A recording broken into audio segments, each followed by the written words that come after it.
Hello friends, welcome to Lakshmi homely kitchen. இன்றைக்கி நம்ம சேனலில் முட்டை குழம்பு எப்படி செய்கிறதுன்றதான் பார்க்க போகிறோம். ரொம்பவே சுலபமாக நம்ம செஞ்சு முடிச்சிடலாம்.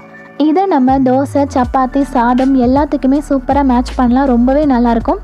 இந்த சுவையான முட்டை குழம்பு எப்படி செய்யலான்னு வாங்க வீடியோக்குள்ளே போய் பார்க்கலாம். வீடியோக்குள்ளே போகிறதுக்கு முன்னாடி நீங்கள் நம்ம சேனலை ஃபஸ்ட் டைம் பார்க்குறதா இருந்தால் மறக்காமல் சப்ஸ்கிரைப் பண்ணிக்கோங்க. பக்கத்தில் உள்ள பெல் ஐக்கானை கிளிக் பண்ணி ஆல் ஆப்ஷனையும் கொடுத்துக்கோங்க. வாங்க இப்போ நம்ம வீடியோக்குள்ளே போகலாம். ஃபஸ்ட்டு நம்ம முட்டையை வேக வச்சு எடுத்துக்கலாம். இப்போ நம்ம ஒரு கடாயில் தேவையான அளவுக்கு ஆயில் சேர்த்துக்கலாம். ஆயில் நல்லா சூடானதுக்கப்புறமா ஒரு துண்டு பட்டை, 2 ஏலக்காய், 3 கிராம்பு வச்சுருக்கேன், அதை சேர்த்துக்கிறேன். இதை சேர்த்து நல்லா பொரிஞ்சதுக்கப்புறமா 1 ஸ்பூன் அளவுக்கு கடுகு சேர்த்துக்கலாம். கடுகு நல்லா வெடிச்சதுக்கப்புறமா ஒரு 1/2 ஸ்பூன் அளவுக்கு சீரகம் வச்சுருக்கேன், அதை சேர்த்துக்கலாம். நம்ம சீரகம் சேர்த்து வதக்கும்போது ரொம்ப மணமாக இருக்கும். இது கூடவே ஒரு 100 கிராம் அளவுக்கு சின்ன வெங்காயத்தை சின்ன சைஸில் கட் பண்ணி வச்சுருக்கேன், அதை சேர்த்துக்கிறேன். நம்ம சின்ன வெங்காயத்துக்கு பதிலாக பெரிய வெங்காயம் கூட சேர்த்து செய்யலாம்.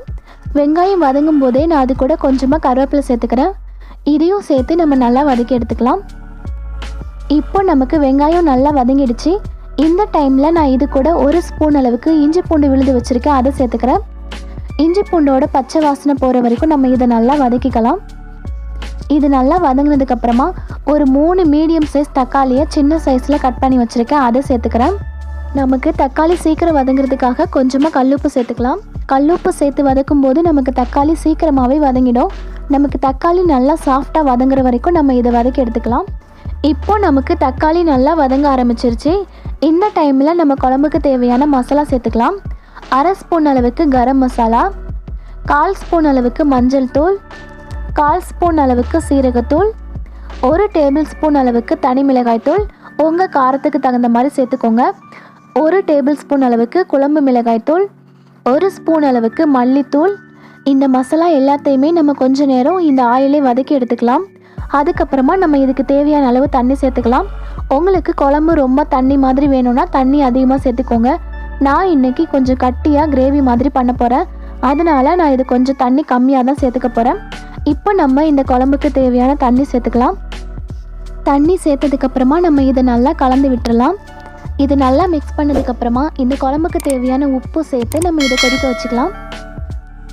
இதை நம்ம ஒரு 10 நிமிஷம் மிதமான சூட்டில் கொதிக்க வச்சு எடுத்துக்கலாம். குழம்பு கொதிச்சிட்டு இருக்கும் போதே நம்ம இந்த குழம்புக்கு தேவையான தேங்காயை அரைச்சி எடுத்துக்கலாம். நான் இன்றைக்கி முட்டை குழம்புக்கு தேங்காய் அரைச்சி சேர்த்துக்க போகிறேன். நம்ம தேங்காய் சேர்க்காமலும் செய்யலாம். தேங்காய் சேர்க்காமல் செய்கிறதா இருந்தால் காரம் மட்டும் கொஞ்சம் கம்மியாக சேர்த்துக்கோங்க. இப்போ நான் தேங்காய் அரைக்கிறதுக்கு ஒரு மிக்ஸி ஜாரில் 1/2 கப் அளவுக்கு தேங்காய் துருவல் எடுத்துக்கிறேன். 1 ஸ்பூன் அளவுக்கு சீரகம் சேர்த்துக்கலாம். கொஞ்சமாக கருவேப்பிலையும் சேர்த்து நம்ம இதை நல்லா சாஃப்டாக அரைச்சி எடுத்துகிட்டு வந்துடலாம். இப்போ நம்ம இதை நல்லா அரைச்சிட்டோம். இதை நம்ம குழம்போடு சேர்த்துடலாம். இப்போ நம்ம இதை நல்லா கலந்து விட்டுட்டு ஒரு 5 நிமிஷம் மிதமான சூட்டில் கொதிக்க வச்சு எடுத்துக்கலாம். குழம்புக்கு தேவையான உப்பும் சேர்த்து நம்ம இதை நல்லா கொதிக்க வச்சிடலாம். இப்போ நமக்கு குழம்பு நல்லா கொதித்து வத்த ஆரம்பிச்சிருச்சு. இந்த டைமில் நம்ம ஏற்கனவே வேக வச்சு வச்சுருக்க முட்டையை சேர்த்துக்கலாம்.